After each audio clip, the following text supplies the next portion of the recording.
పాటలు సంతోషముగా సియోను వెళ్ళుదము.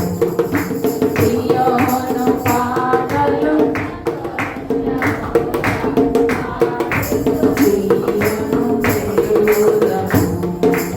లోకానందమేమియు లేదని చెప్పెను ప్రియుడేసు. లోకాన శాశ్వతానందమేమి లేదని చెప్పెను ప్రియుడేసు. పొందవలే ఈ లోకమునందు కొంతకాలమెన్నో శ్రమలు. పొందవలే ఈ లోకమునందు కొంతకాలమెన్నో శ్రమలు. సియోను పాటలు సంతోషముగా పాడుచు సియోను వెళ్ళుదము.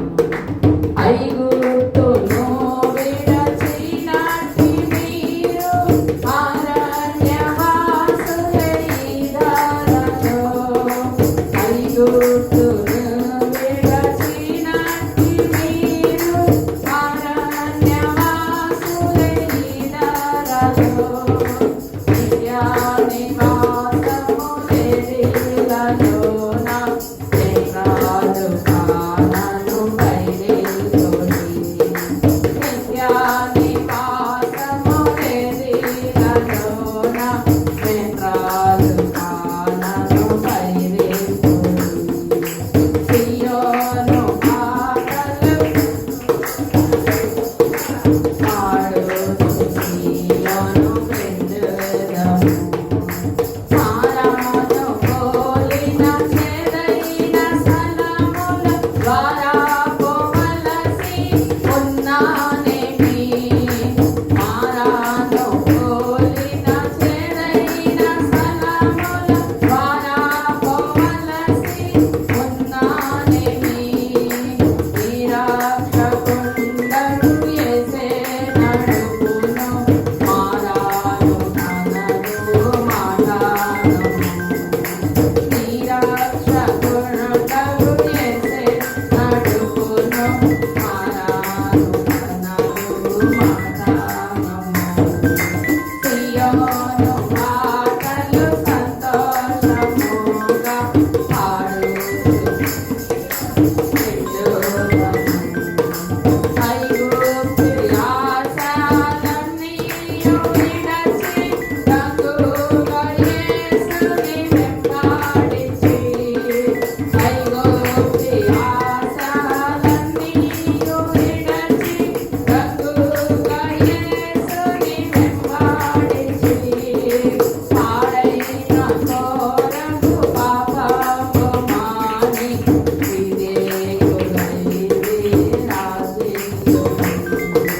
పాడైన కోరగు పాపము మాని. నిత్యమైన నివాసము ఇక్కడ లేదు. మనకి నిత్యం ఇక్కడ ఉంటామని బాండ్ ఎవరు రాయలేదు మనకి. అందరూ వెళ్ళిపోవాలి. రాజైన వెళ్ళిపోవాలి, మంత్రి అయిన వెళ్ళిపోవాలి, ఆడుకునేవాడైనా వెళ్ళిపోవాలి, పాస్టర్ అయిన వెళ్ళిపోవాలి, విశ్వాసాన్ని వెళ్ళిపోవాలి. కాబట్టి మన చూపు దేని మీద ఉండాలని చెప్తున్నాడు. కనాను అంటే పరలోకం కింద. పరలోకం ఏదో ఒక రోజు ప్రభుత్వం నేను ఉంటాను, ప్రభు దగ్గరికి వెళ్ళిపోతాను, ప్రభు వస్తాడు, నన్ను తీసుకెళ్తాడు. ఈ ఆశే ఉండాలి తప్ప ఈ లోకంలో ఉన్నట్టు గురించి చింతపడతా బాధపడతా ఈ చూపు ఉండకూడదు. పై చూపు ఉండాలి. పైన ఉన్న వాటినే వెదికే మైండ్ సెట్ ఉంటేనే దేవుళ్ళు ఎదగలుగుతాం. లేకపోతే చాలా మంది వస్తారండి దేవుళ్ళకి ఆసక్తిగా, చాలా మంది వస్తారు, కానీ ఎవరు నిలబెడతారు అంటే దేవుడి మీద నిజమైన ప్రేమ భక్తి ఉన్నవాళ్ళు, లోకాన్ని నిజంగా వదిలేసిన వాళ్ళు మాత్రమే నిలబడతారు. లోకం మీద ఇంకా పిచ్చి, లోకం మీద ఇంకా ప్రేమ, లోకం మీద ఇంకా వాళ్ళకి ఉందనుకోండి, వాళ్ళు నిలబడలేరు. వాళ్ళు లోకానికి ఎంతోమంది వస్తారు, ఎందుకు వెళ్ళిపోతారు? వాళ్ళకి ఏదో జరగలేదని వెళ్ళిపోతారు, ఏదో జరగకూడదు ఏదో జరిగిందని ఆగిపోతారు. ఇలా కొన్ని రకాలు లోకాన్ని ప్రేమించేవాళ్ళు. లోకం అంటే అందులో ఎవరుంటారు? మనుషులే కదా ఉండేది. మనుషులను ప్రేమించేవాళ్ళు, డబ్బును ప్రేమించేవాళ్ళు, బంగారాన్ని ప్రేమించేవాళ్ళు, ఈ లోక సంతోషాలను ప్రేమించేవాళ్ళు దేవుళ్ళలో ఉండలేరు. అందుకని వెళ్ళిపోయిన వాళ్ళని చూడబాకండి. మానేసిన వాళ్ళని చూడబాకండి. ఎందుకంటే వాళ్ళు ఎందుకు మానేస్తే లోకంలో ఉన్న దాని గురించి మానేస్తారండి. అలాంటి వాళ్ళని చూసి మనం ఎందుకు శాశ్వతం ఎందుకు పోగొట్టుకోవాలి? ఉన్న వాళ్ళు ఉంటారు. దేవుడే చెప్పాడు కదా, నేను జల్లిస్తే అందులో కొంచెమే ఉంటాయి, అందులో చెత్త చెదారం అంతా పోతాయి. దేవుడు శ్రమలని కష్టాలు మన జీవితంలోకి అనుమతించి జల్లిస్తున్నప్పుడు గట్టి గింజలేమో ఉంటాయి. పొట్టు లాంటిది చెత్త లాంటిది గాలికి గుర్తునే అంటే ఎగిరిపోయేవాళ్ళు వెళ్ళిపోతారు. వాళ్ళు కష్టాలు వచ్చాయని, బాధ వచ్చిందని, అలిగారని, ఏదో ఇవ్వలేదని, ఏదో వచ్చిందని, ఏదో రాలేదని పోతారు. పోయే వాళ్ళు పోనండి. అలాంటి మనం చూడకూడదు. ఎందుకంటే మన కొరకు దేవుడు శాశ్వతమైంది సిద్ధపరిచాడు. అది ఈ రోజు తెలియదు, అది రేపు ఒక రోజు మనం పొందుకున్నప్పుడు మనకు అర్థమైంది. దీనిలో చాలా అర్థం ఉంది చెప్పాలంటే, ఇది ఒక సబ్జెక్టు. అలాగే మానాన పోలిన చేదైన స్థలముల ద్వారా పోవలసి ఉంటుంది. అంటే మారాలంటే కొన్ని చేదు అనుభవాలు కూడా కొన్నిసార్లు వెళ్ళాలి మనం. బాధ వస్తుంది, అప్పు వస్తుంది, గొడవ వస్తుంది, అవమానం వస్తుంది, చావు వస్తుంది. ఇదంతా చేదు, తట్టుకోలేము. అలాంటి బాధలు కూడా కొన్నిసార్లు నువ్వు ప్రయాణం చేయాల్సి ఉంటుంది. అయినా కూడా దేవుడు అంటున్నాడు, నీ రక్షకుండవు యేసే నిన్ను నడిపిస్తాడు, మారని తన మాట నువ్వు నమ్ము. దేవుడు మాట ఇచ్చిన దేవుడు ఉన్నాడు. ఈ చేతిలో నన్ను ఉంచాడు. నేను ఇది ఒక పెరిగాను. ఇప్పుడు నేను ఎలా నడుస్తూ వెళ్తున్నప్పుడు ఈ పోడియం వచ్చింది. ఈ పోడియం దగ్గర నడుపుతా ఉంటాను. ఆయన ఎన్ని రోజులైనా కొంచెం ముందుకు వెళ్తాగా, ముందుకు వెళ్ళినప్పుడు ఏముంటుంది, ఖాళీ ప్లేస్ వచ్చింది. అలాగే కొంచెం ఇటు నడిస్తే అనుకో, ఈ పోడియం నుంచి టేబుల్ వస్తుంది, ఇంకొంచెం నడిస్తే అట్లా. మనకు కూడా నడుస్తున్నప్పుడు ఈ జర్నీ ప్రయాణం చేస్తున్నప్పుడు దేవుడి దగ్గర శ్రమ వచ్చినా బాధ వచ్చినది కొంతకాలమే, అది ఎప్పుడు ఉండదు. నువ్వు బాధపడద్దు అని దేవుడు చెప్తున్నాడు. మారని తన మాట నువ్వు నమ్ము. ఐగుప్తు ఆశలన్నీ విడిచిపెట్టి దేవుణ్ణి వెంబడించండి. ఐగుప్తు ఆశలు చాలా ఉంటాయి, చాలా లోకవాసులు చాలా మందికి ఎలా ఉండాలి, ఎలా ఉండాలి, ఆ ఆశలు వద్దు. దేవుడి మీద ఆశ పెట్టుకో.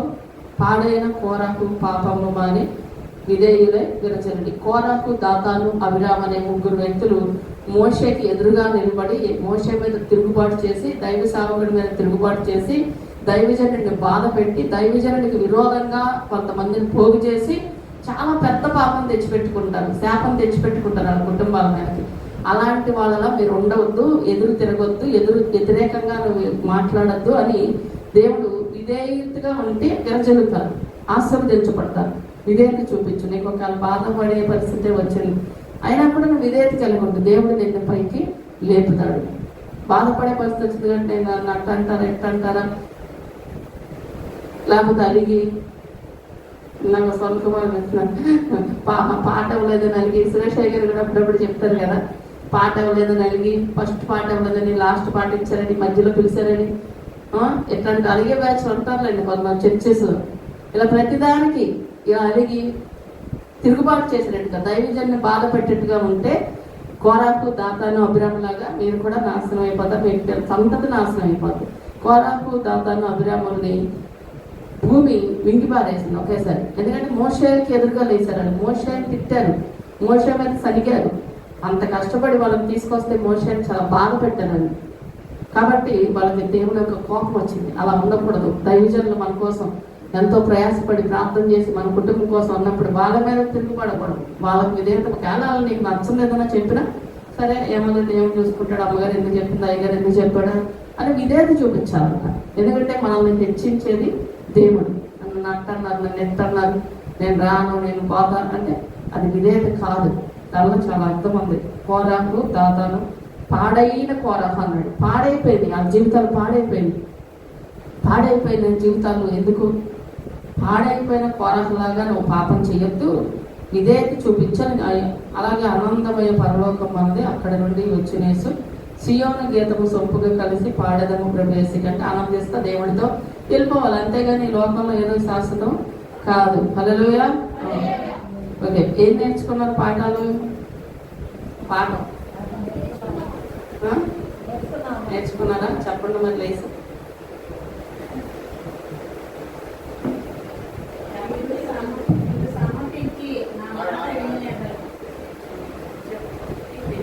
ఓకే, సమ్మతించి నా మాట వినేదా మీరు భూమి యొక్క మంచి పదార్థాలను నమ్మకండి.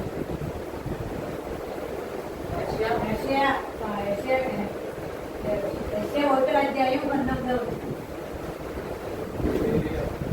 బయట పెట్టి హేమంతి అసలు చాలా ఇష్టం చేస్తుంది. 40 అధ్యాయంలోకి రండి. 45 కొంచెం పెద్దదే అయినా కూడా మీరు నేర్చుకోవాలి. 40:31 యెషయా 40:31 తీయండి. యెహోవా కొరకు ఎదురు చూచువారు, నాతో పాటు చెప్పండి, యెహోవా కొరకు ఎదురు చూచువారు నూతన బలము పొందెదరు. ఎవరి కోసం ఎదురు చూడాలి? యెహోవా కొరకు ఎదురు చూసేవారు నూతన బలం. నీలో నూతన శక్తి, నూతన బలం ఎట్లా వచ్చింది?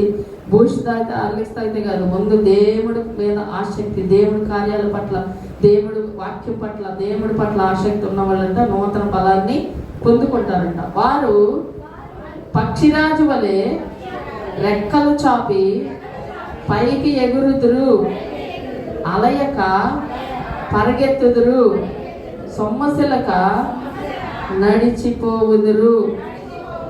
ఓకే, ఎవరో పక్షిరాజులాగా ఎగిరేవాళ్ళు, ఎవరో అలయకుండా పరిగెత్తితే అలసట వచ్చింది, నడిస్తే సొమ్మసిలిపోతాం. కానీ దేవుడి కోసం బ్రతికేవాడు అంట, వాడు అలిగడు, సొమ్మసిల్లడు, నీరసం రాదు వాడికి. ఎందుకంటే దేవుడి ఇచ్చే శక్తి. మళ్ళీ రాత్రి నాకు ఇంత నీరసం అయిపోయాను, మీరు చూసారు కదా, బాగా పలుసు పడిపోయి ఉంటాయేమని అనుకున్నాను, అంత నీరసం అయిపోయింది. గాల్లో తేలుతున్నట్టు అనిపించింది బాడీ అంతా. కానీ నూతన శక్తి ప్రార్థన చేస్తున్నారు. నా దగ్గర కూర్చొని సన్నకుమారి గారు, రాధమ్మ గారు, దేవుడు నాకు శక్తి ఇస్తున్నాను. మళ్ళీ ఆటోమేటిక్గా దేవుడు శక్తి ఇచ్చి లేచాడు. నేను పడుకొని నాకు నిన్న ఉన్న పరిస్థితికి అయితే ఇంకొక 6 రోజులు పడుకుంటాను. ఆ డాక్టర్ వచ్చి మా ఇంకో 2 ఇంజక్షన్లు కూడా చేయలేదు. హల్లెలూయా. దేవుడి శక్తి అట్లా ఉంటుందండి. ఆయన యొక్క బలం. ఎవరు దేవుడి కోసం బతికే వాళ్ళు దేవుడే బలపరుస్తాడు. దేవుడే అలగకుండా ఏ విషయంలో అలసిపోతున్నావో, ఏ విషయంలో నీరసించిపోతున్నావో వాటిల్లో కూడా దేవుడే నీకు సహాయం చేసి ఆ నీరసాన్ని, ఆ బాధల్ని తీసేసి మళ్ళీ నూతన శక్తి నీకు ఇస్తాడు. ఎప్పుడు దేవుడి కోసం ఎదురు చూడాలి. ఆదివారం ఎప్పుడు వస్తుందా, వాక్యం ఎప్పుడు అప్పచెప్పాలి, వాక్యం ఎప్పుడు నేర్చుకోవాలి, ఎప్పుడు వెళ్ళి వాక్యం వినాలి, ఎప్పుడు వెళ్ళి పరిచయం చేయాలి, ఎప్పుడు వెళ్ళి సంఘంలో అందరినీ చూడాలి. ఈ తపన ఏ దేవుడి కోసమే ఆలోచించాలి. ఇక వేరే ఆలోచన ఉన్నది. అలాంటి ఉన్న దేవుడు ఏం చేస్తాడంట, పక్షిరాజులాగా వాళ్ళు రెక్కలు చాటు పైకి ఎగురుతారు. అంటే ఎగురుతామంటే ఎగురుతాడా? నేను ఎగిరే గాల్లో అట్లాగే ఎగురుతా. అట్లా కాదు, అంటే అంత దీవెనకరంగా ఉంటారంట వాళ్ళు. పక్షిరాజు అంట గద్ద ఎక్కడ ఎగిరిద్ది, అన్ని పక్షులు ఎగిరినట్టు ఎగరదది. తెలుసా మీకు గద్ద ఎక్కడ ఎగిరిద్దో? అది చాలా ఎత్తులో ఎగరగలిందే పక్షిరాజు. అందుకే అది పక్షుల్లో రాజు గద్ద. చాలా హైట్ ఎగిరి అంత దూరం నుండి కూడా అది కింద ఏముందో చూడగలిగిందంట. దాని చూపు అంతా అవన్నీ ఒక కెమెరా లెన్స్ ఎంత పవర్ఫుల్లో దాన్ని చూడండి. దాని కళ్ళు అంత దూరం నుండి చేప కింద ఉన్నా కూడా అంత ఫాస్ట్గా వచ్చి పట్టుకుని మళ్ళీ వెళ్ళిపోతాడు.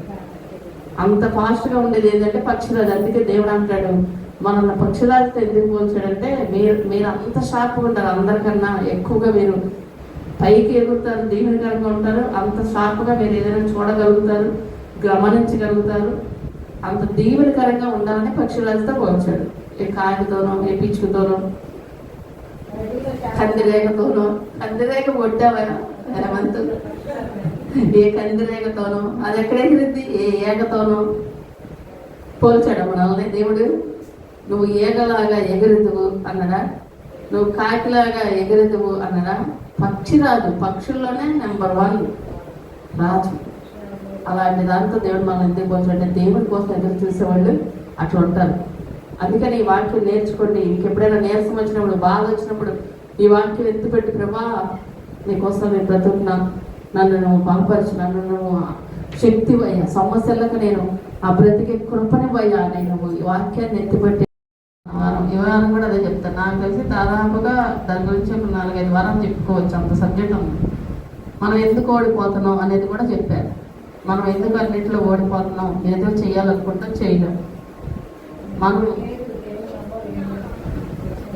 ఇశ్రాయేలీలు ఓడిపోవడానికి మెయిన్ కారణం ఏంటంటే వాళ్ళు పాపం చేశారు కనుక దేవుడు వారితో లేడు. మనం పాపంలో కనుక ఉంటే దేవుడు మనతో ఉండడు. మనం ఎంత ప్రార్థన చేసినా, ఎన్ని కోటాలు పెట్టినా, ఎంత కానుక ఇచ్చినా ఇంత పెద్ద చర్చి కట్టినా దేవుడు మనతో ఉండడు. ఇది మనం నేర్చుకోవాల్సిన పాఠం. ఏమిటా పాపాలనే కూడా ఎగ్జాంపుల్ చెప్పారు. ఇతరుల్ని తిట్టడం, శపించడం, దూషించడం, అబద్ధాలు ఆడడం, నరహత్య, ఇంకా ఎన్ని ఉన్నాయో అన్ని. ఇవన్నీ మనలో ఉంటే మనం ఓడిపోతాం, గెలవం. అది ఏదైనా సరే, నువ్వు ఏ వర్క్లో కానీ చదువులో కానీ ఏదైనా సరే నువ్వు ఓడిపోతావు. ఓకే. అంతేకాదు వాళ్ళు ఏం చేశారంటే, తీసి పెట్టుకోండి, అది 1 సమయం 4:1 తీసి పెట్టుకోండి. జస్ట్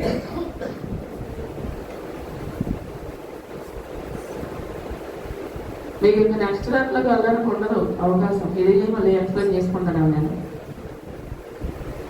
1 సమయం హేమంత్ చాలా ఎదుగుతున్నాడు అక్కడ.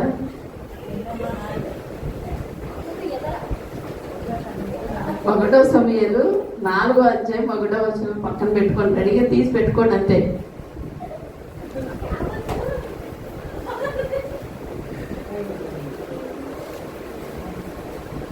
మీరు నేర్చుకోకపోతే మీరు దీవించబడలేరు. మీరు నేర్చుకుంటే, గుర్తుపెట్టుకుంటే మీరు దీవించబడతారు. ఆసక్తి ఉండాలి, వాక్యం పట్ల పిచ్చి ఉండాలి, లేకపోతే నేర్చుకోలేము. 1 సమయాలు 4వ అధ్యాయం 1వ వచనం తీసి పెట్టుకున్నారా? చదవద్దు, పెట్టుకోండి అంతే. జస్ట్ అందులో ఇశ్రాయేలీలు ఓడిపోతున్నాం అన్నప్పుడు మందస్సాన్ని తీసుకొచ్చి పెట్టుకున్నారు వాళ్ళు. మందస్సం అంటే ఏంటి? దేవునికి సన్నిధికి గుర్తు. దాన్ని తీసుకొచ్చి పెట్టుకున్నంత మాత్రాన వాడు గెలిచారా? బైబిల్ నెత్తిమే పెట్టుకుంటే గెలుస్తామా? మనలో పాపాలు పెట్టుకొని, బైబిల్ గుండెల మీద పెట్టుకొని, బైబిల్ నెత్తిమే పెట్టుకొని, బైబిల్ మనతో పాటు పట్టుకున్నా కూడా ఎక్కడా కూడా గెలవం. సిలువ పెద్దది మెడలో వేసుకొని గెలవం, ఓడిపోతాం. మనలో సరి చేసుకోవాల్సినవి మనం సరి చేసుకున్నప్పుడే మనలో ఆ కార్యం దేవుడు చేస్తాడు. దానికి ఉదాహరణ ఎవరు అంటే ఇశ్రాయేలు ప్రజలు చాలా యుద్ధాలు చేశారండి. వాళ్ళు చాలా చోట్ల యుద్ధాలు చేశారు, కానీ దేవుడు గెలిపించాడు. వాళ్ళకి యుద్ధ నేర్పరితనం లేదు, వాళ్ళకి యుద్ధ ప్రావీణ్యత లేదు, అంటే ఆ యొక్క స్కిల్స్ వాళ్ళ దగ్గర లేవు. చెప్పాలంటే వాళ్ళకి ఎలా చేయాలో తెలియదు. అలా అంతకుముందు వాళ్ళు యుద్ధం చేసిన వాళ్ళు కాదు, యుద్ధాన్ని కనీసం చూడలేదు కూడా. వాళ్ళు ఇటుకలు చేసుకునేవాళ్ళు, మట్టి విసుకోవడం, ఇసుకలు చేసుకోవడం తప్ప వాళ్ళకి యుద్ధం చేయడం ఆ యొక్క సంగతి ఏమీ తెలియదు. అలాంటి వాళ్ళు గెలవడం అంటే దేవుడు వాళ్ళ పక్షంగా ఉండి గెలిపించాడు. దేవుడు మన పక్షంగా ఉంటే నీకు ఆ పనిలో నైపుణ్యత లేకపోయినా, నీకు అందులో టాలెంట్ లేకపోయినా కూడా దేవుడు నిన్ను పైకి తీసుకొస్తాడు. మనం అనుకుంటాం వీళ్ళు చూస్తే ఇంత పప్పు సొద్దలో ఉన్నారు, అసలు ఎట్లా చేస్తున్నారు ఈ బిజినెస్, ఎట్లా చేస్తున్నారు ఈ ఉద్యోగం, ఎట్లా చేస్తుంది కాపురం అనుకుంటాం. దేవుడు మనతో ఉంటే వాళ్ళు ఎట్లయినా చేస్తారు. దేవుడు మనతో లేకపోతే నువ్వు ఎంత టెక్నికల్ బ్రెయిన్ నువ్వు ఉపయోగించినా, పెద్ద పెద్ద మేధావుల దగ్గర సూత్రాలు నేర్చుకొని వచ్చినా కూడా నువ్వు ఓడిపోతావు. అందుకని దేవుడు మనతో ఉండేలాగా మనం ఉండాలి. దేవుడు మనతో ఉండాలంటే ఎలా ఉంటాడు? మనం మాటలో, క్రియలలో దేవుడికి నచ్చినట్టుగా మనం బ్రతకాలి. దేవుడికి నచ్చందని నువ్వు చేసేటప్పుడు నీకు ఒకటి గుర్తు రావాలి, దేవుడు నన్ను వదిలేకపోతే నేను ఎందుకు పనికిరాను, నేను జీరో అని, నా వల్ల ఏది కాదు. సో నేను ఈ పని చేయకుండా ఉండడమే మంచిది, ఈ లాభం నాకు అవసరం లేదు. దేవుడికి వ్యతిరేకంగా నేను ఏది చేయకుండా ఉంటే నాకు అది క్షేమం, దేవుడు నాతో ఉంటాడు అనే మైండ్ నీకుంటే నువ్వు ఏ పాపంలో కూడా పడిపోవు. ఏది చేయడానికైనా నువ్వు ఆలోచిస్తావు. ఇది మనం నేర్చుకున్న పాఠం అన్న. తిరుమణిగా నిలబడిందా? అదే కదా చెప్పాను. ఇంకొకటి వాళ్ళు ఏమనుకున్నారంటే, మందసం తీసుకొచ్చి యుద్ధ భూమిలో పెడితే యుద్ధం గెలుస్తాం అనుకున్నారు. అంటే మూఢనమ్మకంగా ఆలోచించారు. ఎలా ఆలోచించారు? మూఢనమ్మకాలు. ఈరోజు ఇంకా చాలా మందికి, క్రైస్తవులకి శనివారం, శుక్రవారం డబ్బులు ఇవ్వకూడదు, ఉప్పు ఇవ్వకూడదు, గుడ్డు ఇవ్వకూడదు, గులక ఇవ్వకూడదు ఉన్నాయి కదా. అవి కూడా చాలా అట్లాంటివన్నీ మనం పాటిస్తే దేవుడు మనతో ఉండడు. అమావాస్య రోజు అట్లంట, పౌర్ణమి రోజు ఎట్లా అంట, ఇవన్నీ మనలో పోవాలి. అవన్నీ నీలో ఉంటే నువ్వు ఏదో ఒక విషయంలో ఓడిపోతావు. దేవుడు నీతో ఉండడు. ఎలాంటి సెంటిమెంట్స్ మనకు ఉండకూడదు, ఎలాంటి మూఢనమ్మకాలు మనకి ఉండకూడదు. దేవుడు సృష్టించిన ప్రతి దినము మంచిదే, ప్రతిరోజు ఆయన ఇచ్చిందే. ఆయన మనతో లేనప్పుడు నీతో దేవుడు ఉండడు. ఏది ఆశీర్వాదం ఉండదు. ఒకవేళ వాళ్ళకి కలిసి వస్తేమో వాళ్ళకు ఓకే వదిలేని వాళ్ళకు దేవుడికి తెలియదు, కానీ నీకు దేవుడు తెలుసు.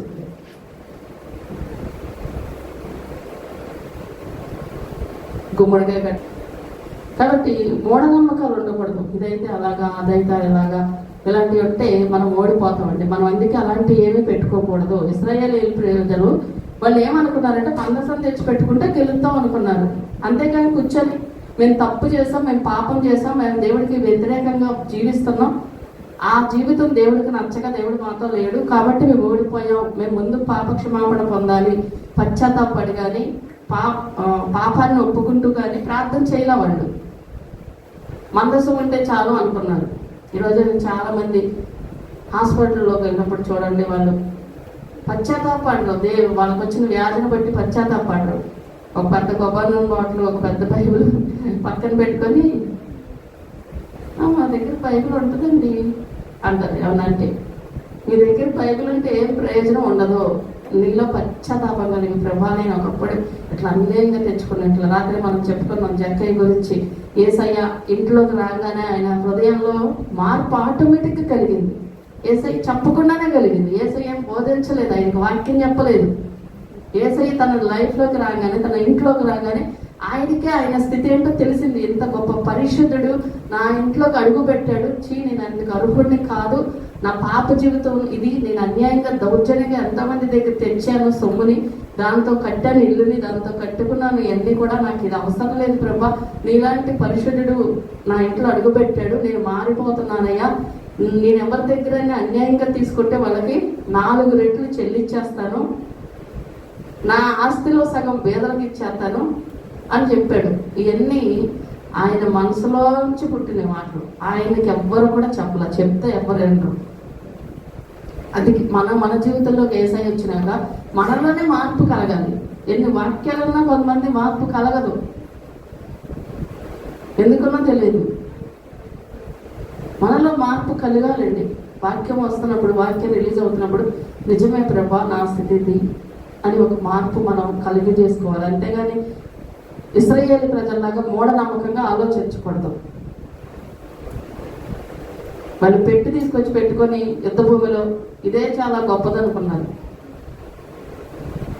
ఇది ఉంటే చాలు దేవుడు మాతో ఉన్నట్టేనే ఆనందపడ్డారు, కానీ ఓడిపోయారు.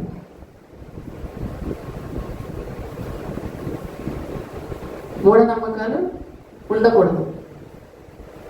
దేవుడు మనతో లేనప్పుడు ఈ భూమి మీద ఏ వస్తువు వలన, ఏ మనిషి వలన మనకి రక్షణ దీవెన కలగదు. అది మనం గుర్తుపెట్టుకోవాలి. ఏ మనిషి వలన, ఏ వస్తువు వలన, ఇది ఉంటే నా ఇంట్లో బాగా కలిసి వచ్చిందంట, ఇది ఉంటే నేను ఎక్కడికి వెళ్ళినా గెలుస్తాను, అందుకే నా వెనకాల పట్టుకెళ్తా, ఈ మైండ్ సెట్ పనిచేది కాదు. అది ఇశ్రాయేలు మైండ్ సెట్. మనతో దేవుడు ఉండాలి. దేవుడు మనతో ఉండాలంటే మన బ్రతుకు బాగుండాలి. ఇది ఒకటే చూసుకోవాలి. నా బ్రతుకులో ఈ అవిధేయత ఉండద్దు, దేవుడికి వ్యతిరేకమైనది నాకు ఏది వద్దు ప్రభా అనే మైండ్ ఉండాలి. ఒకవేళ దేవుడికి వ్యతిరేకమైనగా జీవిస్తే ఎట్లుంటుందో ఒక వ్యక్తి గురించి నేను రోజు మీకు చెప్పాలనుకున్నా, కానీ అంత సమయం లేదు. మరి సంఖ్యాకాండంలోకి రండి ఒకసారి.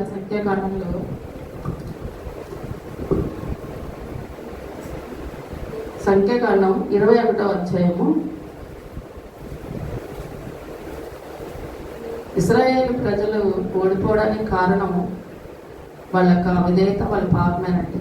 ఇక్కడ కూడా ఒక వ్యక్తి గురించి మీతో చెప్పాలనుకుంటున్నాను. సంఖ్యాకాండం 21వ అధ్యాయం 21వ వచనం చూడండి.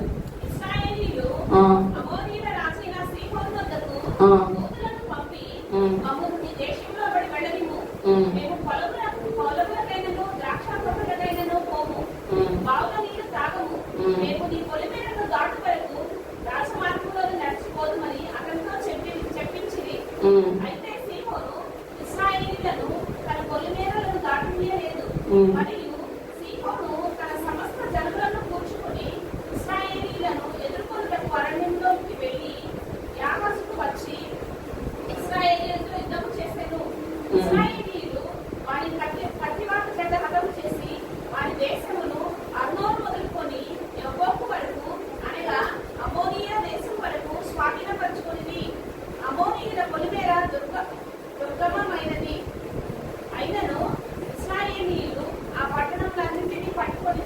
చాలండి. దేవునికి స్తోత్రం కలుగును గాక. హల్లెలూయా. ఏం జరిగిందో తెలుసా? ఇశ్రాయేలీయుల ప్రజలు కనానుకు వెళ్ళే దారిలో వాళ్ళకి ఎన్నో దాటాల్సి వస్తుంది, ఎన్నో ఊర్లు గుండా ప్రయాణం చేయాల్సి వస్తుంది. వాళ్ళు ప్రయాణం చేసుకుంటా, ఇప్పుడు సపోజ్ ఇక్కడ నుంచి దొండపాడు వెళ్ళాలనుకో, మధ్యలో అక్కడ మనం స్టార్ట్ అయ్యి దొండపాడు నుంచి మోటూరు వెళ్ళాలనుకుందాం, మధ్యలో దొండపాడు తగిలింది కదా. తగిలినప్పుడు మరి దాని మీద నుండి వెళ్ళాలిగా. వాళ్ళు ఏమన్నా మనలాగా 10 మంది 20 మంది కాదు కదా, కొన్ని లక్షల మంది జనాభా. ఆ రాజుగారిని వెళ్ళి అడిగారు, అమోరీయుల రాజు, మనం చదువుకుంటాం 136వ కీర్తనలో కూడా ఉంటుంది, అమోరీయుల రాజు అయిన సీహోనుని ఆయన ఓడించును. దేవుని కృప నిరంతరం ఉండదు కాక చదువుతాం కదా. ఈ అమోరియల్ రాజు దగ్గరికి వాళ్ళు వెళ్ళి, అయ్యా రిక్వెస్ట్ చేస్తున్నారు. ఫస్ట్, అయ్యా మేము మీ ఊళ్ళోంచి దారం మాకు వేరే దారి లేదు, ఇటు నుంచే వెళ్ళాలి, మేము వెళ్ళాల్సిన చోటికి, కొంచెం మీ ఊర్లోంచి మీ దేశంలో నుంచి వెళ్తాము, మీ నీళ్లు కూడా మేము తాగం, ఒకవేళ మేము బావి నీళ్లు తాగితే నీళ్ళు అయిపోతాయేమో అని మీరు భయపడతారు, ఎందుకంటే వీళ్ళు తక్కువ మంది కాదుగా, ఎక్కువ మంది జనాభా, మీ నీళ్లు మేము తాగం, ఒకవేళ ఏమన్నా ఫలాలు చెట్ల ఫలాలు ఏమైనా ఉంటే గప్పుకుని కోసుకొని తింటామనుకుంటారేమో, ఒక్క పండు కూడా మేము ముట్టుకోమయ్యా, మమ్మల్ని కొంచెం దారి ఇవ్వండి అయ్యా అని అడిగారంట వెళ్ళి మర్యాదగా. ఏం చేయాలి? అమోరీయుల రాజు యుద్ధం ఇవ్వాలి, లేకపోతే ఇవ్వనని చెప్పాలి. యుద్ధానికి దిగాడు వెళ్ళి వాళ్ళతో, మీకు దారి ఇవ్వను అని చెప్పాడు. ఓకే, వీళ్ళందరినీ ఎట్లయినా లేపేయాలనుకున్నాడు. వెళ్ళి యుద్ధం ప్రకటించుకొని వాళ్ళతో యుద్ధం చేసి ఏమయ్యాడు? గెలిచాడు, ఓడిపోయాడు. ఒక రాజు ఓడిపోయాడు. మామూలు ఎందుకు 136వ కీర్తనలో కొంతమంది రాజుల పేర్లు దేవుడు రాయించాడు తెలుసా? వాళ్ళంతా మామూలు రాజులు కాదు, బలమైన రాజులు, ఎంతో బలము కలిగిన పేరు ప్రఖ్యాతులు కలిగిన రాజులండి వాళ్ళు. ఓగు కానీ, పాషాల రాజైన ఓగు కానీ, సీహోను కానీ, అమోరీయుల రాజైన సీహోను కానీ చాలా బలవంతులు, బాగా పేరు ప్రఖ్యాతులు ఉన్నాం, మిలిటరీ బలం ఉన్న వాళ్ళు, యుద్ధ నైపుణ్యత కలిగిన వాళ్ళు. వాళ్ళతో వాళ్ళ పేరు చెప్తేనే ఎవరు యుద్ధానికి కూడా వెళ్ళరు. అట్లాంటి రాజులు, అలాంటి వాళ్ళని దేవుడు వీళ్ళ పక్షంగా ఉన్నాడు కనుక ఓడిపోయారు. అవునా కదా? లేకపోతే కనుక బాగా యుద్ధం తెలుసా? అసలు ఆయన ఓడించగలరా? ఓడించలేరు. కానీ దేవుడు వాళ్ళతో ఉన్నాడు. అప్పుడు దేవుడు ఆల్రెడీ వాళ్ళతో నడుస్తున్నారు, వీళ్ళు కూడా తిన్నగా ఉన్నారు. ఎక్కడ దేవుడికి వ్యతిరేకమైన పనులు చేయలేదు వాళ్ళు. అందుకే దేవుడు వీళ్ళని ఏం చేశాడండి? గెలిపించాడు. మనం ఇక్కడ పాయింట్ నేర్చుకోవాలి. మనము దేవుడికి ఇష్టంగా ఉంటే, దేవుడికి నచ్చినట్లుగా బ్రతికితే ఈ లోకంలో ఎవరైనా, వాళ్ళు ఎంత బలవంతులైనా, ఎంత జ్ఞానవంతులైనా మనము భయపడాల్సిన అవసరం లేదు. వాళ్ళ మీద మనల్ని దేవుడు గెలిపిస్తాడు తప్ప మనం వాళ్ళ దగ్గర ఓడవలసిన పరిస్థితి కూడా ఉండదు. వాళ్ళు మాకన్నా చాలా తెలివైన వాళ్ళు, మాకన్నా చాలా బలవంతులు, వాళ్ళతో ఎందుకులే, వాళ్ళు చాలా గొప్పవాడు, వాళ్ళతో ఎందుకులే అన్న అనుకోవసల్లా. అలా నేను యుద్ధం చేయమని కాదు. నీ పక్షంగా దేవుడు నిలబడితే ఎవరిని ఎక్కడ సైలెంట్ చేయాలో అక్కడ సైలెంట్ చేసేస్తాడు ఆయన నేను గెలిపిస్తాడు. వాళ్ళే సైలెంట్ అయిపోతారు. మనం అనుకుంటాం వీళ్ళు ఎంత పెద్ద అసలు నాకు రెస్పెక్ట్ ఇస్తున్నారు, నన్ను గౌరవిస్తున్నారు, అసలు ఏంటి ఈ విషయంలో ఏమి మాట్లాడలేదు, అసలు ఎంత సైలెంట్గా ఉంటారు అనుకోలేదు వీళ్ళు, ఈ విషయం చెప్పగానే వీళ్ళు అంత సైలెంట్గా దీన్ని ఒప్పుకుంటారు అనుకోలేదు అని మనం అనుకుంటాం. ఒప్పించింది ఎవరు? చెప్పాలి అందరూ. ఎవరు ఒప్పించారని, ఎవరు సైలెంట్ చేశారని, ఎవరు నోరు నొక్కారని అది మన కంటికి కనిపించదు. మనం పక్షంగా యుద్ధం ఆయన చేస్తాడు. ఇజ్రాయేల్ పక్షంగా యుద్ధం ఆయన చేశాడు కనుక బలమైన రాజు పేరంటే అమోరీల రాజు అయిన సీహోను ఉంటుంది కదా. 136వ కీర్తనలో ఉంటుంది కదా, 19 వచ్చిన మనం చదువుతాం కదా, గుర్తుందా? కనీసం 136వ కీర్తనలో ఈ విషయం, ఈయన పేరు రాయించాడు దేవుడు. అంటే ఆయనకి ఎంత బలమైన రాజు అయి ఉంటాడు.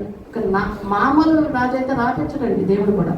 పరిశుద్ధ గ్రంథంలో ఒక వ్యక్తి పేరు రాయబడింది అంటే వాళ్ళకి ఎంతో పేరు, ఎంతో వాళ్ళు ఇంపార్టెంట్ అయితేనే దేవుడు బైబిల్లో రాయించాడు. అది చెడ్డోళ్ళైనా కూడా అది నేర్చుకోవాలంటే మనం అలా ఉండకూడదు అని నేర్చుకోవాలన్నా కూడా వాళ్ళ గురించి దేవుడు రాయించాడు. వాళ్ళు మంచోళ్ళైనా వాళ్ళు ఎంతో పేరు ప్రఖ్యాతులు కలిగిన వాళ్ళైతేనే రాయించాడు. చెడ్డోళ్ళు కూడా వాళ్ళు ఎంతో భయంకరమైన చెడ్డోళ్ళు, ఇక ఆడంత దుర్మార్గుడు దుష్టురాలు ఉండదు, అట్లాంటి వాళ్ళు కూడా రాయించాడు. ఇట్లా ఉండకూడదు, ఇట్లా నాశనం అయిపోతారు అని, ఇలా ఉండాలి అని కొంతమంది మంచి వాళ్ళ పేరు కూడా రాయించాడు. అలాంటి వాళ్ళ పేర్లు జాబితాలో ఎక్కడ రాయించాడు? 136వ కీర్తనలో దేవుడు రాయించాడంటే ఆయన ఎలాంటి రాజు మనం ఒకసారి అంచనా వేసుకోవాలి. మనం జనరల్గా చదువుకుంటే వెళ్ళిపోతాం. అమ్మోరేలు రాజు ఆయన శ్రీవర్ణ దేవుడు ఓడించారు, ఆయన కృప నిరంతరం ఉండడం చదివేస్తాం చాలా ఈజీగా. మామూలు విషయం కాదు. ఈ రోజున కొన్ని దేశాలతో పెట్టుకొని కొన్ని దేశాలు ఎందుకు గెలవలేమని మీరేం చెప్తారు చేస్తాం ఓకే అని అనేస్తారు, సంధికి వెళ్ళిపోతారు. కానీ ఢీ కొట్టే దేశాలు వీళ్ళకి ఇంకా వేరే దేశాలు సపోర్ట్ ఉందనుకోండి. ఇప్పుడు మన ఇండియాకి కొన్ని దేశాలు సపోర్ట్ ఉంటుంది, అలాగే అమెరికా కొన్ని దేశాలు సపోర్ట్ ఉంటుంది, ఇజ్రాయెల్కి కొన్ని దేశాలు సపోర్ట్ ఉంటుంది. ఈ సపోర్టింగ్ బట్టి అవతల వాళ్ళతో మేము ఢీ కొడితే గెలుస్తాము అనుకుంటే వీళ్ళు ఢీ అంటే ఢీ అంటారు, ఒప్పుకోరు. వాళ్ళతో మనం గెలవలేములే బాబు, వాళ్ళ దగ్గర అనుభవంలోనే వాళ్ళ దగ్గర బోల్డ్ ఎక్విప్మెంట్ ఉంది, మనకి ఎందుకు వచ్చిందిలే అనుకున్నారనుకో రాజుకి వచ్చేస్తారు. కానీ ఇక్కడ ఉన్న ఈ రాజు వీడు వెళ్ళి ఎలా అడిగారు? అయ్యా నీళ్ళు కూడా తాగమయ్యా, బావిలో నీళ్ళు కూడా తాగం, దారి నువ్వు చాలా వెళ్ళిపోతాం అని బతులాడుకుంటే ఆయన రేంజ్ని బట్టి బతులాడుకున్నారు. అక్కడ దాకా బాగానే ఉంది. ఆయన ఏం చేశాడు? కాలు దివ్వాడు, యుద్ధానికి కాలు దివ్వాడు. దేవుడు ఊరుకుంటాడా?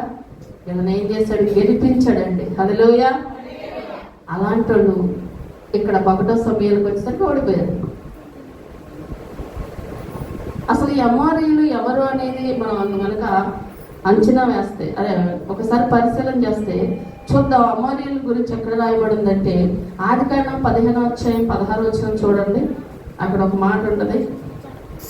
ఆదికాండము 15:16.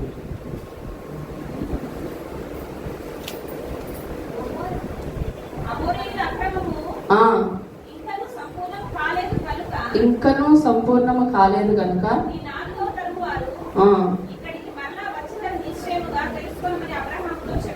చాలండి. దేవునికి స్తోత్రం కలుగును గాక. హల్లెలూయా. అబ్రహాముతో దేవుడు ఎప్పుడో చెప్పాడు. అప్పటికే అమోరీయులు పాపం బాగా విస్తరించి వాళ్ళ పాపం ఇంకా పండలేదంట. కాకపోతే వాళ్ళ పాపం పండలేదు కాబట్టి దేవుడు అన్నాడు అబ్రహాంతో, ఓ అబ్రహమా నువ్వేం ఆవేశపడుకో, నువ్వేం టెన్షన్ పడుకో, నీ 4వ తరం వాళ్ళు ఖచ్చితంగా మళ్ళీ ఇక్కడికి వస్తారు. అప్పుడు ఈ అమోరీయులు ప్రజల పాపం పండింది, వాళ్ళతో వాళ్ళ మీద వీళ్ళు యుద్ధం చేస్తారు, గెలుస్తారు అని మొత్తం అబ్రహాముతో దేవుడు మాట్లాడతాడు. అది ఎప్పుడు నెరవేరింది? సంఖ్యాకాండంలోకి వచ్చాక అక్కడ 4 తరాల తర్వాత అబ్రహాము సంతానం 4 తరాల తర్వాత వీళ్ళు వచ్చారు. వచ్చి దేవుడు చెప్పింది నెరవేరింది వాళ్ళ జీవితంలో. వచ్చి వీళ్ళు ఏమన్నారు? అటుకుండా వెళ్ళాల్సి వచ్చిన పరిస్థితి వచ్చింది. వాళ్ళని బతులాడారు రాజు దగ్గరికి వెళ్ళి, రాజుగారు కొంచెం వెళ్తాం దారి ఇవ్వండి అంటే, వద్దు మీరు వెళ్తే మా బావిలో నీళ్ళని తాగేస్తారు, మా పంట అంతా తినేస్తారు మీరు అనేసి ఆయన భయపడిపోయి వాళ్ళతో యుద్ధానికి దిగి నాశనం అయ్యాడు. అప్పటికే వాళ్ళు బహు భయంకరమైన క్రూరులు అమోరీయులు. అందుకే దేవుడు అవని వాళ్ళకి అంతం ఎక్కడ రాసి పెట్టాడు అంటే 4వ తరం వాళ్ళకి. అబ్రహాము అనుకున్నాడు, అప్పుడే అబ్రహాము దగ్గరే అయిపోద్ది అనుకున్నారు అంతం. కానీ దేవుడు అన్నాడు అలా పాపం ఇంకా పండుగ. మనం అంటాం కదా సమయం రావాలి దేనికైనా, వీళ్ళకి ఏం జరగట్లేదు అనుకుంటారు కదా, వాళ్ళకి ఇంకా టైం ఉంది, నువ్వు అనుకోకు, నువ్వు అనుకైనా జరగదు. ఆ టైం వచ్చినా వాళ్ళకి జరిగింది. అప్పుడు దాన్ని నువ్వు కూల్గా కూర్చోవు. అబ్రహాం కూడా లేదు ప్రభా నేనే చెప్తాను అది అని అన్నాడా? సైలెంట్గా ఓకే ప్రభా. దేవుడికి కొన్ని ప్లాన్స్ ఉంటాయి, దేవుడికి కొన్ని ప్రణాళికలు ఉంటాయి మన జీవితం పట్ల, మూర్ఖుల పట్ల, క్రూరుల పట్ల, ప్రతి పాపం చేసే వాళ్ళ పట్ల కూడా దేవుడు కొన్ని ప్లాన్స్ ఉంటాయి. దేవుడు వాళ్ళకి సమయం వచ్చినప్పుడు వాళ్ళది ఇచ్చేది వాళ్ళకి ఇస్తాడు, తీసుకుంటారు వాళ్ళు సైలెంట్గా. అప్పుడు మనం ఇప్పుడే ఇవ్వాలంటే కుదరదు. కాబట్టి అమోరీయుల పాపం పండలేదు, నువ్వు అప్పటిదాకా వెయిట్ చేయన్నాడు దేవుడు. ఇప్పుడు పండింది. ఆయన సంతానం చేతిలో చిత్తుగా ఒక బలవంతుడైన రాజు చిత్తుగా ఓడిపోయాడంట. మన జీవితంలో కూడా ఒకవేళ మన తల్లిదండ్రులు వాళ్ళ అవమానాన్ని పొందారేమో ఒకళ్ళ దగ్గర, వాళ్ళ ముందే నేను దేవుడు ఏం చేస్తాడు తెలుసా? ఘనతగా హెచ్చిస్తాడు. అప్పుడు మనం అనుకుంటా, దేవా మా అమ్మ నాన్న ఎన్ని బాధలు పెట్టారయ్యా, మా తాతని ఎన్ని బాధలు పెట్టారయ్యా, ఈ రోజు వాళ్ళే సైలెంట్గా వచ్చి మమ్మల్ని గౌరవెత్తున్నారు. ఎవరు ఎత్తింది ఎవరు పైకి? దేవుడు. మనం గుర్తించాలి, ప్రభా ఒకరోజు వీళ్ళు ఇలా నా యొక్క కుటుంబ సభ్యుల విషయంలో ఇలా అన్యాయంగా చేశారు, ఇలా మూర్ఖంగా మాట్లాడారు, ఇలా కష్టపెట్టారు, నష్టపెట్టారు, చెడ్డ ప్రచారాలు చేశారు. కానీ ఈరోజు నా దేవా నన్ను వాళ్ళ ముందు నువ్వు గెలిపించావు అని స్తుతిస్తాం. మనం స్తుతించాం, మనం తెలియదు కానీ కొన్నిసార్లు గ్రహించుకోలేము మనం. కానీ గ్రహించాలండి. ఇశ్రాయేలు ప్రజలు వాళ్ళ పూర్వీకులు చాలా బాధలు అనిపించారు అమోరీల వల్ల. కానీ దేవుడు వాళ్ళని వాళ్ళ 4 తరాల తర్వాత ఏం చేశాడు? వాళ్ళని అద్భుతంగా వాళ్ళ రాజ్యం మొత్తం పట్టుకునే అవకాశాన్ని దేవుడు వాళ్ళకి ఇచ్చాడు. సమయం రావాలి దేనికని. ఇలాంటి అమోరీల ప్రజల దగ్గర గెలిచిన ఇశ్రాయేలీలు ఎందుకు ఓడిపోయారు చెప్పండి? వాళ్ళ పాపము, వాళ్ళ అవిధేయత. దేవుడు ఇంకా చాలా గెలిపించాడండి వాళ్ళని. నిర్గమాకాండం కూడా ఉంటుంది వాళ్ళ గురించి చూడండి. నిర్గమాకాండం 23:23, నిర్గమాకాండం 23:23 అమోరీల గురించి.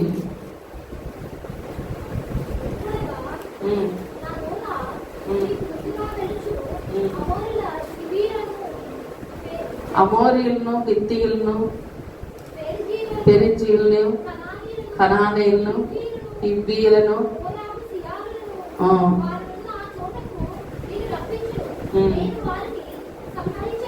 చాలండి. అక్కడ ఫస్ట్ ప్లేస్ లో ఉంది ఎవరు? అమోరీయులు. ఇది ఒక జాతి, వీళ్ళు ఒక జాతికి సంబంధించిన వాళ్ళు. మూర్ఖ జాతి, పాపపు జాతి, క్రూరమైన జాతి వాళ్ళు. దేవుడు వాగ్దానం చేశాడు ముందుగానే, అమోరీయులను, హివ్వీయులను, పెరిజీయుల్ని, ఇన్ని జాతుల వాళ్ళని నీకు నేను వాళ్ళ మీద గెలిపిస్తాను, వాళ్ళు ఓడిపోతారు, వాళ్ళ మీద నువ్వు గెలుస్తావు అని దేవుడు వాళ్ళని అంతం చేస్తాను, అప్పుడు దాకా వాళ్ళు ఉంటారు అట్లాగే అని దేవుడు ముందుగానే అబ్రహాంకు వాగ్దానం చేశాడు. ఇశ్రాయేలు ప్రజలు వాళ్ళందరినీ చంపుకుంటా తర్వాత నిదానంగా వెళ్ళి గెలిచారండి. దేవుడు ఒక మాట నీ జీవితంలో ఇస్తే అది ఎప్పటికైనా నెరవేరుతుంది. హల్లెలూయా. నీకు ఇచ్చిన మాటను గుర్తుపెట్టుకో. ప్రభు నీతో మాట్లాడిన మాట, వాగ్దానం చేసిన మాట నువ్వు గుర్తుపెట్టుకో. బాధపడద్దు. పరిస్థితులు ఎప్పటికి మారుతాయి అనుకుంటున్నామేమో. ఒకవేళ దేవుడు ఖచ్చితంగా మార్చే టైం వచ్చింది. ఆయన నీతో మాట్లాడాడు కదా, మాట ఇచ్చాడు కదా, మాట ఇచ్చి తప్పని దేవుడు ఆయన. మనం మర్చిపోతాం ఆ మాట గురించి, ఆయన మర్చిపోడు ఒక మాట ఇస్తే. వీళ్ళకి చెప్పాడు అమోరీలను, పెరిజీలను, హివ్వీలను, కొన్ని జాతుల పేర్లు చెప్పి ఈ జాతులందరినీ మీద మీరు గెలుస్తారని చెప్పాడు. అలాగే ఫస్ట్ ప్లేస్ లో ఉంది ఎవరంటే అమోరీలే. ఇప్పుడు ఓడిపోయారా లేదా? వాళ్ళకి ఆ టైం వచ్చింది. ఓడిపోయారా లేదా? దేవుడు ఇశ్రాయేలుని అద్భుతంగా గెలిపించాడు. అమోరీయుల రాజైన సీహోను మీద అద్భుతంగా గెలిపించాడు. అయినా కూడా వీళ్ళు సమయాల దగ్గరకు ఒక 4వ అధ్యాయంలో ఓడిపోయారు. ఎందుకు ఓడిపోతాం అనే దాని గురించి నేను మళ్ళీ రేపు వారం చెప్తా. మొన్న చెప్పినవి ఏంటంటే మన అవిధేయతలు, మన పాపం మనం గుర్తించాలి. తిట్టడం, కొట్టడం, దూషించడం, అజ్ఞానమైన పనులు, సినిమాలు, షికార్లు, లోక సంబంధమైన ఆశలు, ఇవన్నీ దేవునికి ఇష్టం లేని. ఏది చేసినా భయపడాలి. నువ్వు సినిమాకి వెళ్ళి గంటలు వేయాలని ఉందనుకో, వెళ్ళి 4 గంటలంతా అయిపోద్ది ఆ సంతోషం అక్కడ. తర్వాత దేవుడిని మంత నడుపుతాడా? అది గుర్తుపెట్టుకోవాలి. ఏ పని చేసినా నా దేవుడు నా దగ్గర ఉండడేమో ఈ పని చేస్తే అనే భయం అంటే ఎవరు తప్పు చేయరు. ఎవరు కూడా దేవుడికి ఇష్టం లేదు చేయరు. ఎందుకంటే దేవుడు వెళ్ళిపోయాక నువ్వు ఎందులో కూడా గెలవలేదు, ఎందులో రాణించలేవు. నువ్వు ఎందులో చేయబడితే అందులో అది నాశనమే అయింది. అందుకని దేవుడు నీతో ఉండాలంటే నువ్వు ఎప్పుడు కూడా నువ్వు దేవుడికి ఇష్టంగానే బ్రతకాలి. ఒక భార్య భర్తలు 2 ఉన్నారు. ఒకళ్ళంటే ఒకరికి ఇష్టం ఉందనుకోండి, ఏం చేస్తారు? వాళ్ళిద్దరు జీవితాలతో ఉంటారు. అన్ని భర్తకి ఇష్టం లేని భార్య చేసి, భార్యకి ఇష్టం లేని భర్త చేస్తారు. 2 ఉంటారా? ఉండరేగా. 2 డివైడ్ అయిపోతారు. ఎందుకంటే నువ్వు నాకు నచ్చినట్టు బతకట్లేదు కాదు అని అనుకుంటారు వాళ్ళిద్దరు. అలాగే దేవుని యొక్క రిలేషన్ కూడా మనతో ఒక తల్లి బిడ్డల రిలేషన్, ఒక భర్త భార్య రిలేషన్ అండి. ఆయన కూడా ఆయనతో ఎప్పుడైతే మనం బాప్తిసం తీసుకుంటున్నామో ఆయనతో ఒక నిబంధన చేసుకుంటున్నాం, వివాహం చేసుకుంటున్నాం. అందుకే నేను సృష్టించిన వాడు నీకు భర్త అయి ఉన్నాడు. ఆయనే మనకు తండ్రి అయినా, భర్త అయినా, తల్లి అయినా అన్నీ ఆయనే. ఆయన ఎక్కడ వెళ్ళిపోతాడో అని భయం మనలో ఉంటే ఏది చెయ్యం. నువ్వు చేస్తున్నావు అంటే అన్నిటికీ మించి నీకు భయం లేదు. భయపడాలి. ఈ పని చేస్తున్నా, దేవుడు నాతో ఉంటాడా, ఆయన వెళ్ళిపోయాక నా పరిస్థితి ఏంటి, నా బిడ్డల పరిస్థితి ఏంటి, నా కుటుంబం పరిస్థితి ఏంటి, ఇంకా నేను ఎంత ప్రార్థన చేస్తే ఏం ప్రయోజనం, చర్చికి వెళ్తే ఏం ప్రయోజనం అనే భయం మనలో ఉండాలి. అలా ఉంటే కనుక ఏ వ్యక్తి కూడా దేవుడిని కోల్పోడండి. దేవుడితోనే ఉంటాం. మనం ఎక్కడికి వెళ్ళినా దేవుడు గెలిపిస్తాడు. ఎక్కడున్నా సరే గెలుస్తావు. నువ్వే పని చేసినా గెలుస్తావు. నువ్వు ఏ చిన్న పని చేసినా దేవుడు అందులో నిన్ను దీవిస్తాడు. నువ్వు ఎక్కడికి వెళ్ళినా దేవుడికి కాపుదల లేకుంటుంది. ఎక్కడ నీ బిడ్డలు ఎలాంటి స్థితిలో ఉన్నా దేవుడు నీ బిడ్డలను హెచ్చిస్తాడు. నువ్వు వాళ్ళని చదివించుకోలేని స్థితిలో ఉన్నా, కనీసం వాళ్ళకి మంచి ఫుడ్ పెట్టుకోలేని స్థితిలో ఉన్నా కూడా వాళ్ళు ఒకరోజు అద్భుతమైన బ్రతుకు వాళ్ళు బ్రతుకుతారు నీ కళ్ళ మంది. అప్పుడు నువ్వు స్తుతిస్తావు దేవుడిని. ప్రభా, ఆ రోజు నేను అవన్నీ వదులుకోబట్టే, ఆ లాభాన్ని వదులుకోబట్టే, ఆ నష్టపడడానికి ఇష్టపడబట్టే ఈరోజు నన్ను ఇంత మంచి లైఫ్ నాకు ఇచ్చావని నువ్వే దేవుడిని స్తుతిస్తావు. నువ్వేది వదులుకోకుండా, ఏ నష్టము నువ్వు పడకుండా, ఏ కష్టం రాకుండా నువ్వు ఉండాలి అంటే నువ్వు దేవుళ్ళో ఏది సంపాదించుకోలేవు. నువ్వు ముందు నష్టపడడానికి ఇష్టపడాలి, కష్టపడడానికి ఇష్టపడాలి. ఏదైనా ఏ లాభకరమైనదైనా వదులుకోవడానికి కూడా ఇష్టపడాలి. దేవుడికి ఇష్టం లేనిది ఏదైనా సరే లాభకరమైనది మనం వదులుకోవడానికి ఇష్టపడాలి. ఆదివారం నాడు వర్క్ అంతే డబ్బులు చేతి వెళ్తానంటే ఏం చేస్తాం మనం? ఖచ్చితంగా వెళ్తాం. కానీ వదిలి చూడు, ఆ నష్టాన్ని నువ్వు భరించు. నీ లైఫ్ ఇంకోలా ఉండేది. హల్లెలూయా. ఈ ఫంక్షన్కి వెళ్ళకపోతే వీళ్ళు మనల్ని వదిలేస్తారు, అయినా సరే వెళ్ళకూడదు. వదిలి చూడు. ఖచ్చితంగా మాటలు వస్తాయి, బాధ వస్తుంది, చాలా నేను టార్గెట్ చేస్తారని, అయినా కూడా భరించు. నీకు ఆ తర్వాత నీ లైఫ్ చూడు, నిన్ను ఎంత ఇచ్చేస్తాడో దేవుడు. ఆయన కోసం నష్టపరుచుకున్న ప్రతిదీ ఆశీర్వాదమే. ఆయన కోసం వదులుకున్న ప్రతిదీ ఆశీర్వాదంగా మారిపోద్దండి. అందుకనే మీకు ఒక వ్యక్తిని నేను చెప్పాలనుకున్న సమయం అయిపోయింది. ఆయన కోసం వదులుకున్న అతను కాదు, ఆయన కోసం నష్టపరుచుకున్న అతను కాదు. దానియేలు నష్టపరుచుకున్నాడు, షద్రకు మేషకు అబేద్నెగోలు నష్టపరుచుకున్నారు, యేసేపు నష్టపరుచుకున్నాడు, దావీదు నష్టపరుచుకున్నాడు. చాలా మంది ఉన్నారు గొప్పవాళ్ళు. ఈ వ్యక్తి గురించి నష్టపరుచుకోలేదు, లాభం కావాలనుకున్నాడు. అందుకే ఆయనకి గొప్ప పేరు ప్రఖ్యాతలు ఉన్నాయి, కానీ జీరో అయిపోయాడు. దేవుడు ఆయన విడిచిపెట్టేశాడు. ఏ డబ్బు కోసం ఆశపడ్డాడో వాళ్ళ చేతిలోనే చచ్చాడు. ఆ వ్యక్తి గురించి నేను రేపు చెప్తాను. ప్రార్థన చేసుకున్నాం. ప్రభు, నేను ఏ విషయంలో పడిపోకూడదయ్యా. నేను ఈ లోకంలో ఏ లాభకరమైంది కూడా నేను నీకు నచ్చింది, దేవుడికి నచ్చని ఎంత లాభమైనా నీకు వద్దు. మూఢభక్తి చెయ్యొద్దు. మూఢనమ్మకాల వలన ఇశ్రాయేలు ప్రజలు ఓడిపోయారు. ఎవరికి వాళ్ళు వ్యక్తిగతంగా చేసుకోండి చిన్న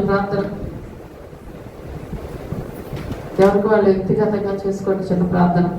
మూఢభక్తి చెయ్యొద్దు ఎవరు కూడా.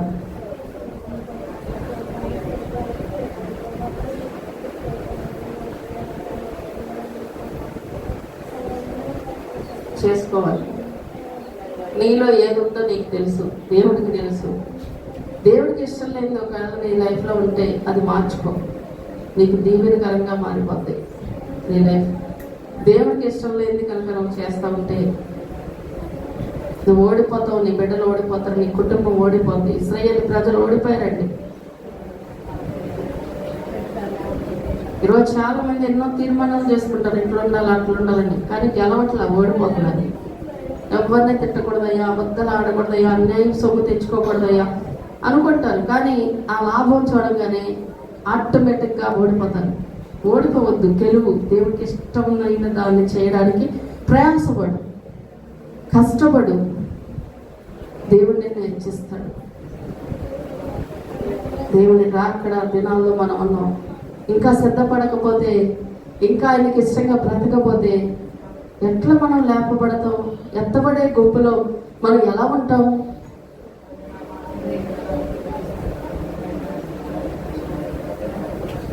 ఎలీషా దగ్గర ఉన్న గెహాజీ పరిగెత్తుతాడు సంపద కోసం. ఎలీషా అడుగుతాడు, వెండి బంగారాలు, పొలములు, స్థలములు సంపాదించుకోవడానికి ఇది సమయమా? ఇది సమయమా?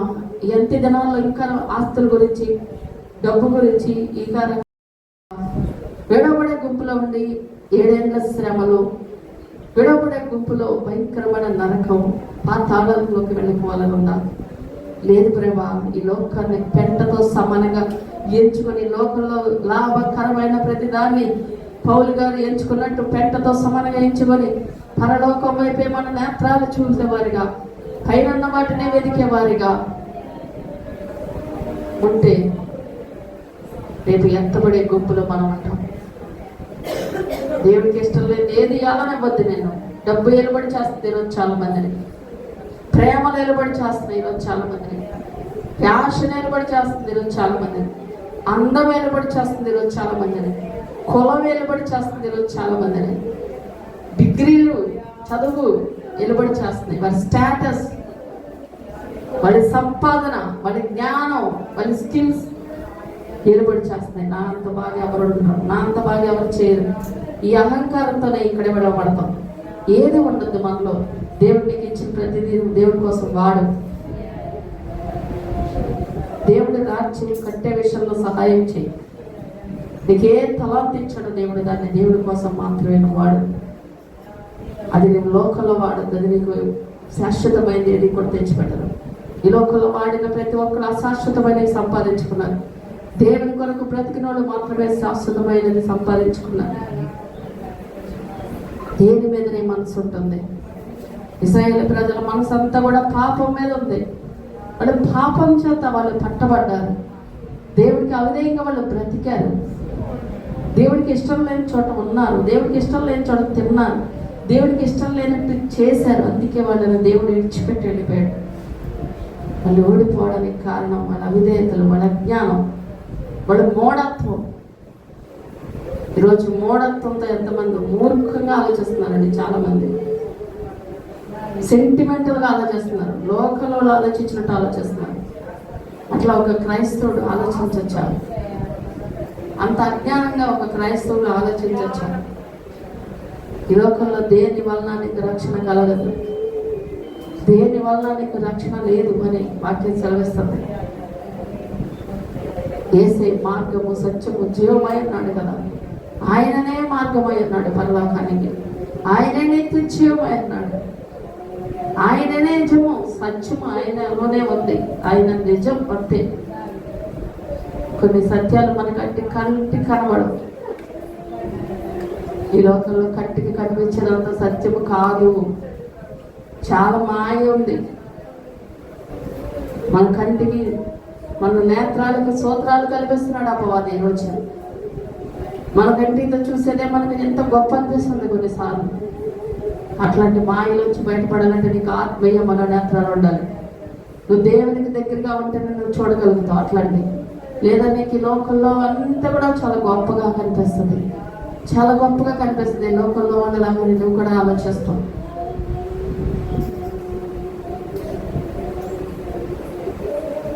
విడవబడే గుంపులో ఉండకూడదని ప్రార్థన చేసుకుంటూ దయచేసాను.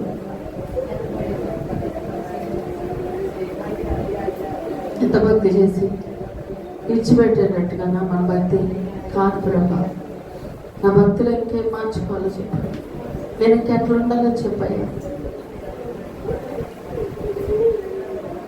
ఎంతో మంది దేవుళ్ళకి వస్తారు కానీ నిలబడలేదు, ఎందుకంటే వాళ్ళు దేవుడిని ప్రేమించట్లేదు. వాళ్ళది నిజమైన ప్రేమ కాదు, లోక ప్రేమ. లోకంలో ఏదో కావాలని, లోకంలో ఏదో ఉందని, అందుకే నిలబడలేక వెళ్ళిపోతారు. అట్టంటి వాళ్ళ వైపు చూడద్దు. రేపు ఒక రోజు రాబోతుంది, అప్పుడు తెలిసింది నిజమేంటో. ఇప్పుడు అందరికీ తెలిసింది, అందరికీ బయలుపరచబడింది. అంటే నీ కొందనాలు స్తోత్రం నాయన. ప్రతి ఒక్క బిడ్డను మీరు జ్ఞాపకం చేసుకోండి తండ్రి. ఏది మేలో, ఏది కీడో, ఏది మంచో, ఏది చెడో మనకు తెలియదు తండ్రి. మన మనోనేత్రాలు వెలిగించమని ప్రార్థిస్తున్నాం అయ్యా. ఆత్మనేత్రాలతో చూడగలగాలి, ఏది మంచో మేము చూడగలగాలి అయ్యా. అవ్వమ్మకి పండు రమ్యంగా కనిపించినట్టుగా మాకు కూడా లోకం ఎంతో రమ్యంగా కనిపిస్తుంది. అబ్బా ఇదే మంచిది అనిపిస్తుంది, ఇదే బాగుంది అనిపిస్తుంది, ఇదే లాభం అనిపిస్తుంది, ఇదే కరెక్ట్ అనిపిస్తుంది. కానీ అది కరెక్ట్ కాదు తండ్రి.